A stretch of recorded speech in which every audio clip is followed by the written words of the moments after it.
Hey, it's Justin Harvey. Thanks for tuning into the Anesthesia and Pain Management Success podcast. With APM Success, we take a close look at important topics pertaining to business, practice management, personal finance, and careers for anesthesiologists and pain management physicians. We work hard to take your critical questions straight to the experts. Thanks for listening.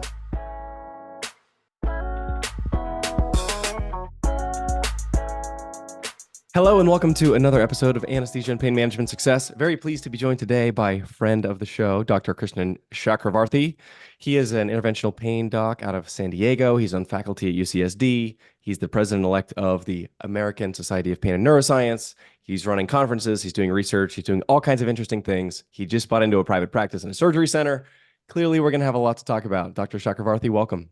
Yes, thanks, Justin. Always, maybe it's a testament that I might be doing something right because I get invited back to your really oversubscribed podcast. So I really appreciate it. And it's always a pleasure to talk to you and catch up. So I consider both of you as a friend and really excited about all the things going on in your life too.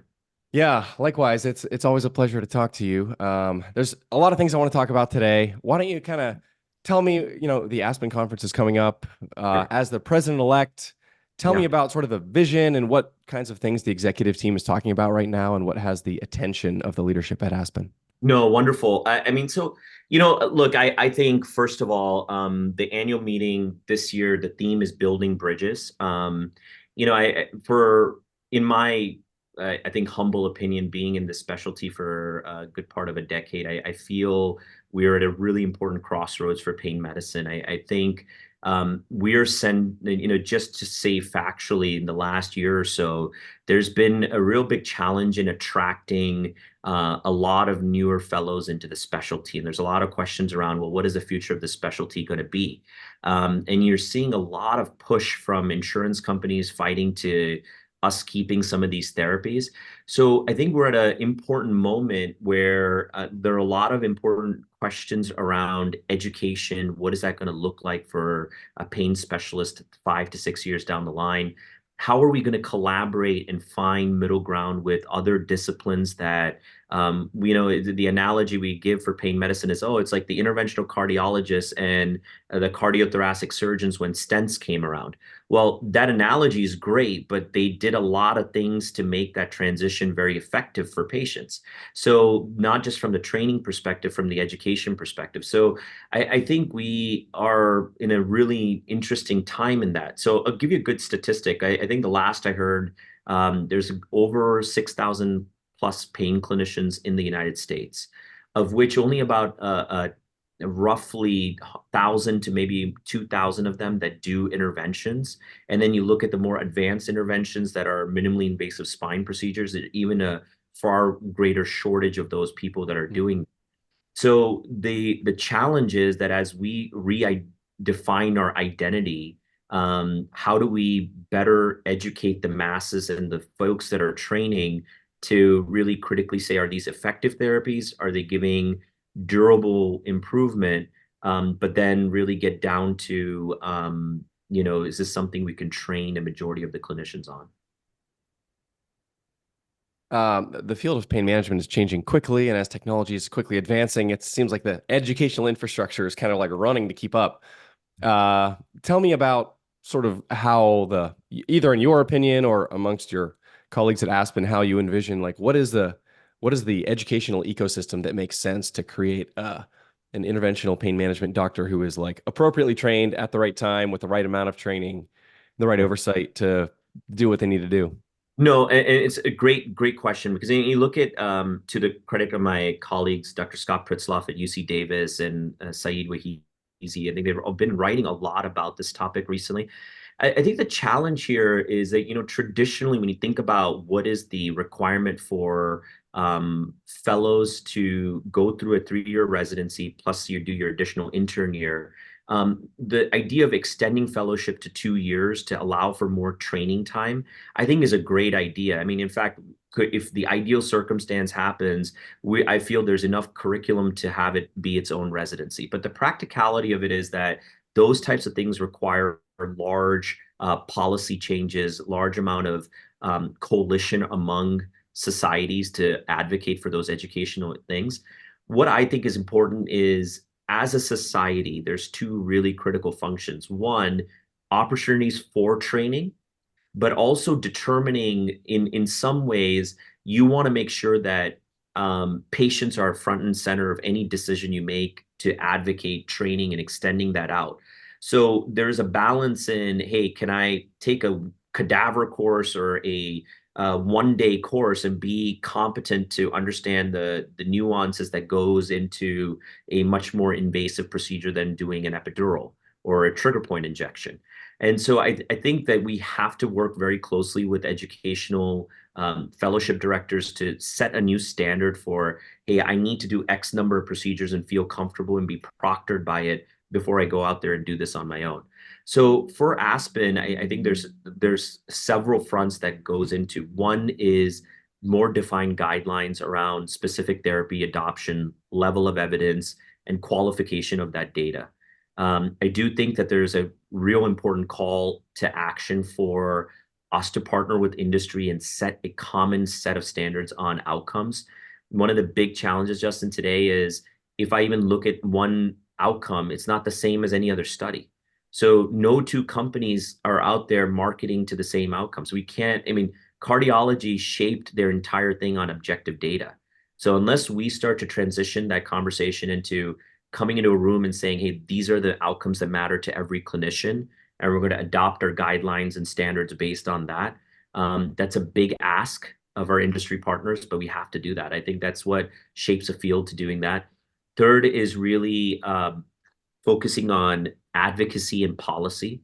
It's just as important that if we have these therapies, there's got to be some amount of that education that goes to the payer level that then allows them to continue to reimburse the policies that allow these therapies to be maintained from both an education to post-training adoption. And so all of that put together, I think where the big challenge is how do we get more emphasis on front-end education in the structured academic system to early adopters of these therapies in small practices, and then kind of making sure that they're able to function on their own. What advice would you give to some of our friends who are going to be at Aspen in a couple of weeks and like interested in taking what you just described and sort of bringing it to the application level? Are there things that those docs should be thinking about in terms of integrating these ideas into their practice? No, I think it's a really good question. See, I think one of the big challenges for most of us is trying to understand our own scope of practice, right? I think it's a very important point. Training is ultimately, one of the big challenges for physicians is it's great to see a bunch of new procedures. You're going to go to Aspen and see so many different vendors, so many different indications. You're going to see panels that are speaking about their core expertise. But one of the big challenges for early young clinicians is at what point do I feel comfortable doing something on my own? Do I feel safe? Do I feel that I'm going to do a great job? And is patient safety my front and foremost concern? And why I say that is, scope of practice is also understanding for every procedure you do right, how do you mitigate the complications that come from it? What are the things I would do? What are the ways that I can interact with my local surgeons to help manage those patients? So I think that's an important part of discerning when you go to a society meeting, how much experience is needed and getting the appropriate training that goes with implementing a new therapy. I tell you, you could spend years building a reputation, and then it can go just as quick because in a small community, when you're out there, it doesn't matter what you've done in the past. It's always within the context of, oh, in that moment, what did you decide to do? So, as the longer you're in your practice, you build that reputation, but you have to be very, I think, careful in what you pick and choose to do. And I'm sure you probably run across this when you're giving advice to early adopters of anything, right? You want to be confident in your skill set before you jump into it. Yeah. And there's a whole host of reasons why, obviously. As you think about what it means to be the president of an organization like Aspen, it's been really fun for me to, be participating in this community the last handful of years and seeing its growth and the sort of the unique approach and the collaborative environment that it has fostered. Tell me about how you're sort of hoping that your influence will, are there any key issues, key things in terms of specific education item or advocacy or policy or, collaboration with industry on certain questions. Is there anything in particular that you're most excited about? Yeah, I mean, look, I think that for me, I feel that one of the things that has made Aspen incredible growth beyond the hard work that Tim and Da would have done, and not just founders that put the amount of effort to see where it is. Ultimately, Aspen to really make a drastic difference in the trajectory of our specialty needs to empower people. And it is an interesting comment to be saying in that at the end of the day, an organization grows to a point where people can advocate and go out there and speak about what are the things that mean a lot to them. So, great point. Look at Hemant Kalia and a lot of the work he's doing on the policy side. How very, very critical. But for those things to happen, we have to have more cross society conversations. We are very fractured as a specialty. On average, if you talk to a lot of our industry sponsors, they do about 54 national society events a year. I mean, that is unheard of if you think Wow. about other specialties, about how consolidated and focused they are. And a part of that is if you have one unified voice, then you're able to better advocate for things. So Yeah. I think we're at a critical junction where we need to see more unification of ideas among societies. There needs to be more of a collaborative spirit in that. I think it's hard because sometimes everybody wants to pick their corner. Why would I want to work with industry? That seems like it's not, data's tainted because it's been industry, et cetera. I think that mentality needs to change. I think we need a lot more cross-society collaboration because at the end of the day, the payers don't care. They want to figure out, what is meaningful from a standpoint of what they want to put their money or support. So we need to come with a unified voice when it comes to policy and advocacy. So part of what I'm very interested in is beyond standardization of data and guidelines across industry, let's say stimulation or MIS, we need more of that kind of feedback for study generation and looking at what things are meaningful on the regulatory payer side to what are clinically meaningful. I've been very interested in developing and empowering younger generation leaders. So I would love to come out of the presidency saying, look, we've developed the next generation of people that are helping Aspen be a powerhouse in policy or a powerhouse in research. It cannot be done in a small vacuum. And I think there's just a lot of potential for that. I mean, it's a younger society. It's been around for 6 years, but I think there's a lot of capacity it has to make a big difference in what we're doing in the pain space. We talked a little bit about mentorship before we went live here. Tell me about the role of mentorship in that particular dynamic, and then the particular areas in which you think it's going to be most productive to Yeah. help the up and coming leaders. No, I bring up a really good point. I think one of the things that I continue to stay humble in is that you think you know everything till you go and try buying a practice. And it's just like, wow, I didn't think about this. I didn't think about credentialing or X, Y, and Z. And why I say that is, one of the things is Aspen or any society to any interaction, one of the life lessons I continue to learn is to foster relationships with people and to maintain a great network. And why that is today the amount of emphasis on mentorship is exponential for the pain space, primarily because there's just so much you can grasp onto. Do I do I understand how to buy a practice? Am I talking to Justin about the financial implications in my life? I want to have a kid. I want to do this, that. I want to get my 401k plan. Should I invest in NVIDIA 3 years ago and retired today? So it's just like I think there's so many elements of this that the concept of being a physician today and just going and seeing patients no longer is a fair point. You have so many things you're doing administratively, managing people, and being humble enough to know that's not a skill set you learn in med school is a very important point. So part of that is when you have a network of people you can rely on, you're interfacing with people.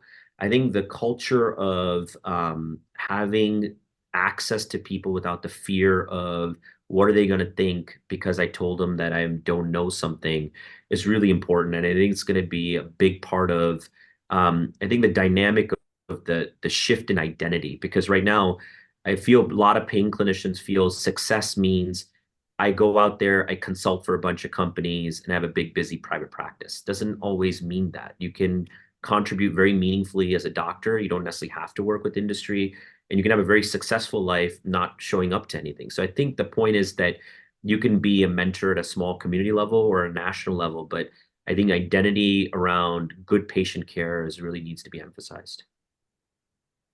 This is a great segue. I'm always interested, obviously, in the business of medicine, and pain doctors are fortunate in that it is like one of the few little oases out there where you can still there is a path forward to practice ownership and private practice, and it is a sustainable path. And there are certainly significant headwinds, and it depends on a number of factors. But you can be an independent pain doctor. There are a lot of specialties you can't be an independent this or that just because of the way that our healthcare ecosystem functions today and consolidation forces and reimbursement and all that stuff. So tell me a little bit about your journey and what surprised you and what was awesome and what was terrible and what stressed you out the most. No, great question. So, I sometimes think that the grass is sometimes greener on the other side. So I had a really nice academic job at UCSD. I have wonderful colleagues there. I continue to really enjoy working with the fellowship program there. And so about a year and a half ago, I made that transition into private practice, and now finally looked at it from the owner side of things, buying an ASC to a practice.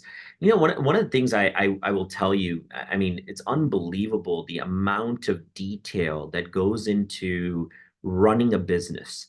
And the interesting segment of that is I wish, if you think about most doctors, like, why aren't there finance courses in med school? Like, how do you look at a profit loss sheet? Like, what does EBITDA even mean? Like, people say EBITDA this. I was like, do I even know what the acronym stands for? Like, and so I think that the importance is no matter what business you run, I do think this is where advice from somebody who knows what they're doing is so critical, right? Even before you go out there and start venturing into the private sector, understanding how to look at the balance sheets of an existing business or a surgery center. What am I actually buying? Am I buying the contracts? What are the contract landscape here? So the good and bad of it, I feel, Justin, is either you come out of that surviving and flourishing, or you come out of that realizing like, holy cow, I didn't know what the hell I was doing, and therefore I need to like rethink about my process. So I think there is no right time. What I would tell and advise a lot of younger people is if you don't know, better ask somebody, because the cost of spending all this money buying something that you don't know what you're exactly getting, it's a lot more heartache after if you're like, man, I wish I'd done my homework ahead of the time. Um, good, good contracts, everything legally, knowing how to button things up, knowing how to understand what the contractual language plays. Like, you know, reach out to your friends, find a good contract attorney. It's worth every cent that you're spending on that, because it can save you a lot more money if things don't work out. So the classic example you learn is it's not when the business is flourishing and the partnerships are flourishing, it's what you do when they don't flourish and how you get out in one piece. So I think those elements that are part of any business building, I'm fortunate I did it a lot on the startup side. So as I was going through the same segments, a lot of that apply. But I would say, the one interesting experience I've had is that, I think I feel like I'm a pretty good guy from an administrative part of it, because our startups are starting to grow a lot. But oh boy, I mean, that is no less work when it comes to the medical side. And I totally get why doctors sometimes are like, I don't want to do anything but see patients. Like, I don't want to deal with the MAs. I don't want to deal with the practice managers. I don't care who's having this issue or what HR issue. But I think you have to be involved in the business. You cannot be passive. And that's the advice I tell a lot of people, because I think doctors are really good. They may be incredible clinicians, but it takes a different level of detail and attention to detail to look at finances, to look at the day-to-day operations, because it is, at the end of the day, you're running an organization. So that is a very important learning curve, whether it's surgery center optimization to practice optimization, new locations.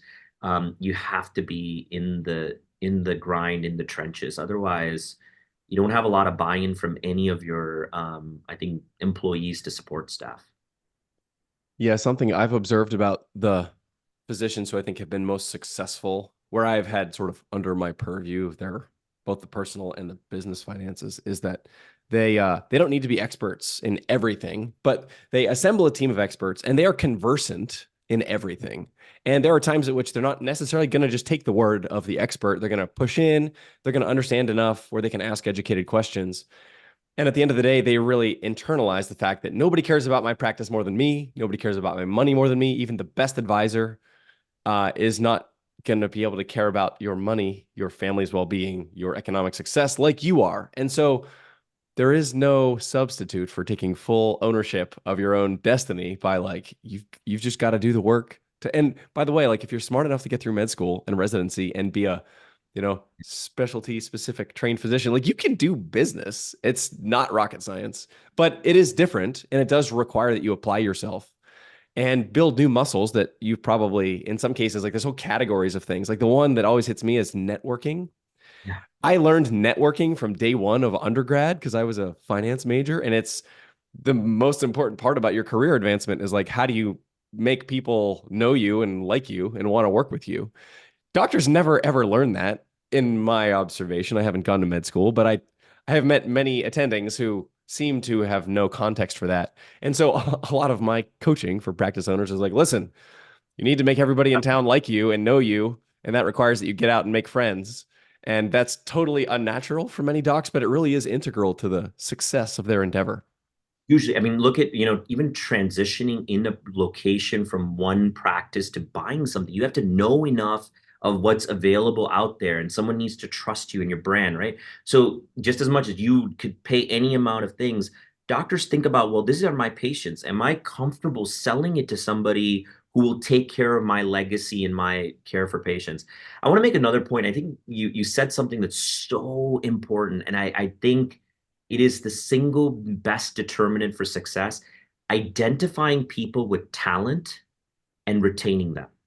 I mean, it is unbelievable the amount that sometimes physicians, and I think I see this in a lot of business owners, the guy who is the most productive, they want to raise and you don't want to give the raise. Well, you cannot replace good talent, and you have to value that because it is really hard. You can have one or two amazing people. You want to do everything in your power to keep them. So talent recognition, I think, Justin, is a really important. But if anyone's listening, that I think is a brilliant pearl, because I've seen it consistently applied across all my business lines for sure. Yeah. And whether it's an internal, like an employee, or an external professional partner, uh, it's like the HR and the delegation function is, I mean, it's a very potentially painful. It's like a source of what all the private practitioners with the most heartache, often like HR staff issues, like, the kids not playing nice in the sandbox together kind of thing at the office is often a prominent feature of that heartburn that they experience. 100%. I'll add to that, culture creation is a byproduct of leadership, right? I mean, Yeah. I think you want to know that people that are working for you are supported. You want to create a culture of growth and value add to them. I think sometimes it's fascinating. People don't choose a job because of the salary; they choose it because of the culture that you create, right? It's like a great work environment is what people are looking for. So that being said, sometimes I think of the generational change. I feel like I'm getting old because I'm saying this, but I mean, I don't even know some of the 20 plus this day and age to have them stay in the idea of hard work and staying late and being passionate about a vision. It's hard. It's a different environment. People work-life balance, but I don't know anything that's true. You're not getting to a place without complete balance. That's just, I think you got to find balance within whatever you're doing. So I'm with you. I'm getting to that point where I'm old enough to feel the generational divide with others in the professional workforce, and it's a funny feeling, I gotta yeah. say. Did you have any moments of like, I'm curious, when you go do this is a huge transaction, often there's debt involved, there's partnership involved, there's like assets and liabilities. Did you have a moment when you like maybe you walked into the building after you signed the paperwork or anything like that where it all kind of hit you? Oh, trust me, I definitely did. 2 weeks in, 4 weeks in, I'm like, what was I thinking? I should have just stayed in academics. But I'll tell you, I'm the type of personality, like, freedom for me is everything. I love doing a lot of different things. I've modeled my life in being involved in different endeavors. I even in grad school, I picked up my first startup. And most people would have thought that was crazy because I was in med school traveling and trying to sell semiconductor businesses across in like different parts of the world. So, but you know what I say is, and you would probably agree today, you have to be a multidimensional clinician to survive in the private sector. You cannot just be the bread and butter physician seeing X number of patients because the healthcare reimbursement model to ancillary lines, there's so much pressure to be doing other things. You have to learn it. And so I think that skill set requires a level of I think motivation because you can spend all the money in the world, but there's the line of how do you see it all the time? Like I can't accept failure. There is no definition of failure. Like once you've sunk in X amount of your assets and money, you're like, this thing better work because I have to make it work. So if you take that attitude, I think no matter how bad it gets, you will come out of it. And I have lots of stories of near collapse to recovery on multiple fronts. So definitely perseverance is the word here always. What are you most excited about as you think about sort of this new chapter for your Oh career? yeah, I mean, so I think this is a really interesting time. So a lot of people are seeing what's happening in the spinal cord stimulation space. Amazing technology coming out, closed loop stimulation to all of these different things. And there's a lot of negative press that's been going on internationally trying to curtail the use of these devices. So we're at a really important moment where we need to really make sure we as a specialty are preserving our therapies. I've been on a very different mission since 2000, end of 2020, which is looking at you've got great technology at the back end of things. You know, you see these patients, you do injections, and then at the end of the day, they're getting a therapy. So I've been very much invested in last year at the INS meeting, I was in India. Amazing, great, brilliant country, over 1 billion people.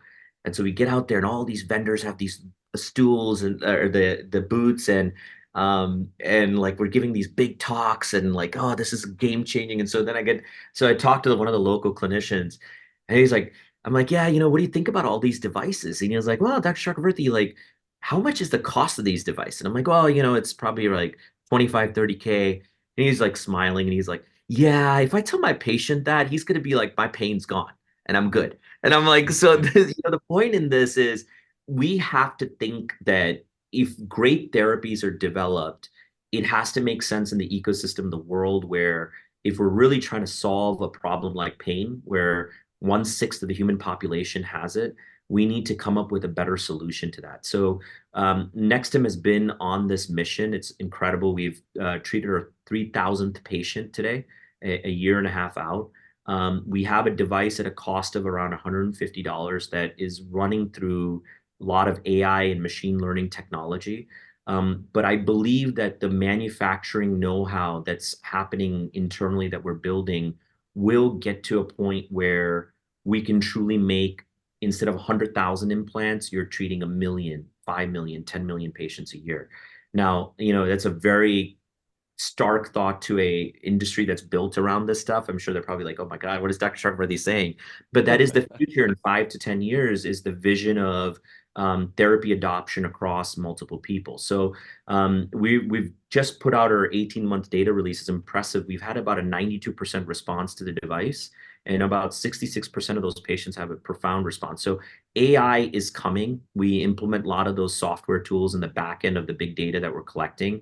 And it's going to permeate the language that we speak in medicine. The other area that I've been very heavily invested in is standardization of outcomes across this space. And so one part is the education, but the other part is looking at developing in what we call contract research organizations that can take different sponsor studies and start to develop trials that are more efficient, more cost effective. So Solaris Research Institute that we launched about a couple months ago through a big partnership with a group in Australia is really at the heart of that vision is restructuring the pain space to create standard outcomes across all these studies. So it's been busy to say the least, but it's been really exciting. So it's growing for sure. So now I feel like every day I feel like adding more people, and I'm like, man, I should just be out of HR altogether. But it's exciting. Well, Dr. Chakravarthy, it's been a pleasure speaking with you today. Thank you for joining us. Look forward to seeing you here soon in person. And Yes. it's been a pleasure having you as a guest Uh, on APM Success. Yeah, I'm going to make a plug for Justin for all, and I think we talked a lot about mentorship. He's going to be at Aspen. Please, he's an amazing resource. I mean, I've been a friend and guest, but there's so much value to be getting from folks that have spent the time and effort. So remember, these are the things that make your life a lot easier. So I'm really honored to be with you, Justin, at these podcasts. I think I learn a lot from you, as well as really proud of all the things that you've done in our Thank educating. you. Thank you for those kind words. So anybody who wants to meet up at the conference, shoot me an email, justin@apm-wealth.com. We can connect in person. It would be a pleasure to do so. Until then, thank you very much. You at Aspen, guys. Bye. If you liked what you heard this week, head on over to apmsuccess.com, where you can find more content and free resources to help you build a successful career in anesthesia and pain management. If you wanted to leave a review in iTunes, I'd also really appreciate it. Thanks for using some of your valuable time to join me today on APM Success.